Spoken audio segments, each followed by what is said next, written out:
你有没有想过，在我们生命走到尽头，那个生跟死的模糊边界上，到底会发生什么事？今天呢，我们就要来聊一个超级神秘但又让人非常好奇的话题，就是所谓的灵魂出窍。一起来趟超越身体的旅程吧。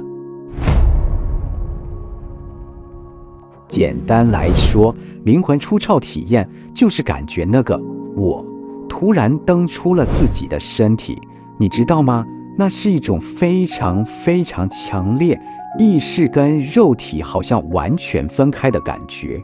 所以你看，这不只是单纯感觉自己飘起来而已哦，它其实包含了3个环环相扣的阶段。首先，你会感觉自己脱离了身体，接着你的视角会跑到上面去，像空拍机一样。最后，最关键的，你从那个制高点亲眼看到躺在那里的自己。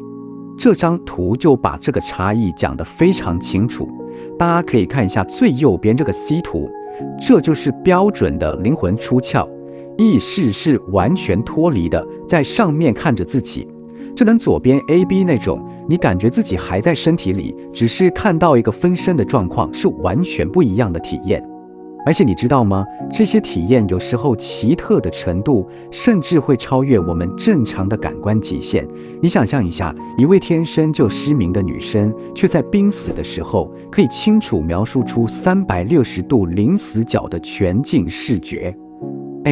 这怎么解释啊？这简直是彻底颠覆了我们对看见这件事的理解。而且灵魂出窍常常只是更庞大的濒死体验中的一小部分。很多经历过的人还会提到，他们会穿过一条长长的隧道，看到一道非常温暖的光，自己的一生就像跑马灯一样快速闪过，甚至还遇到了已经过世的亲人。这些故事跨越了不同的文化和信仰，却有着惊人的一致性。好，那听到这里，问题就来了。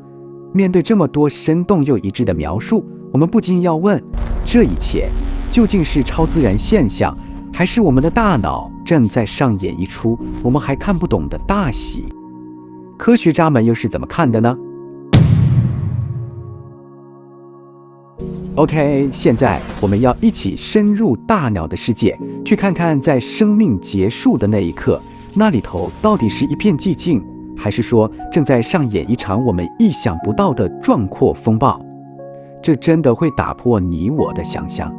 我们一般都以为死亡嘛，就是大脑像电灯一样，啪一声关机了，没了。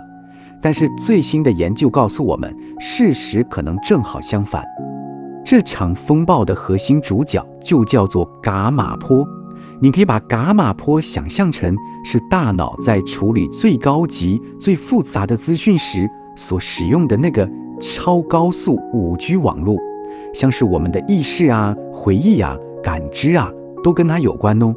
300倍，你没听错，请你仔细想想这个数字有多夸张。在你生命最后的片刻，大脑的活跃程度竟然是你现在专心听我说话时的300倍，这简直太惊人了。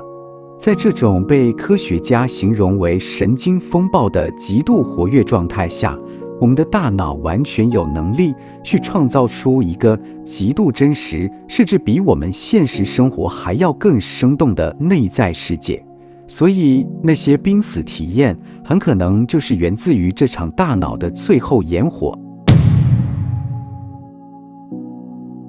好了，那这场风暴到底在大脑的哪个地方引爆的呢？科学家们其实已经锁定了一个非常关键的热区，这个地方叫做天顶交界处，英文简称 TPJ。你可以把它想象成是大脑里面一个用来定位你在哪里的 GPS 系统，它会整合你眼睛看到的、耳朵听到的、身体感觉到的所有资讯，然后不断地告诉你，嘿，你的意识跟你的身体是在同一个地方。这里的发现真的超级惊人，有研究发现，只要用非常微弱的电流去刺激一个人右脑的 TPJ 这个区域，竟然就可以在实验室里让一个健康的人产生灵魂出窍的感觉。这就强烈地暗示了我们所谓的自我到底在哪里，这个感觉很可能就是由这个脑区在决定的。好，现在我们把线索串起来，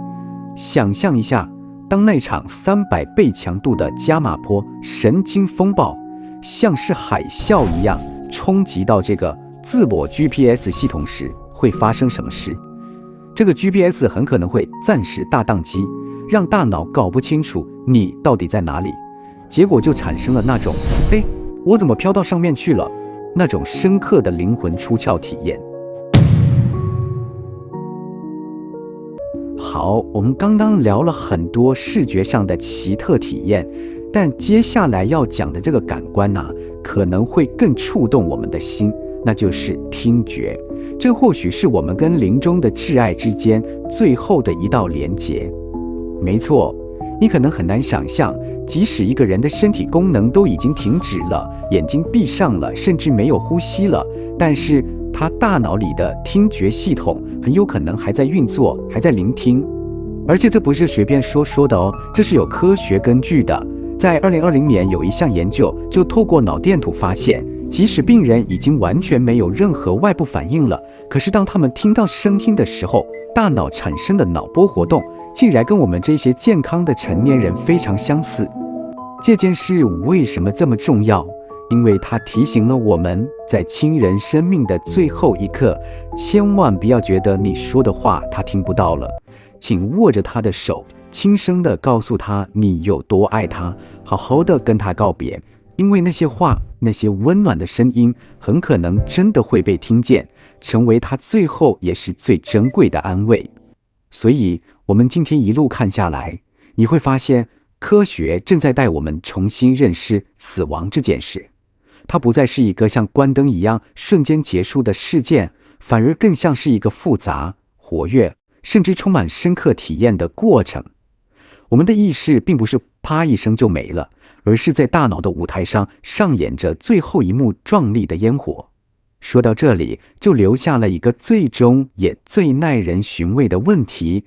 如果我们所经历的一切，包括那些最不可思议的濒死体验，都可能只是源自于大脑在这最后时刻的华丽演出，那么这对于我们去理解意识本身的本质又代表了什么呢？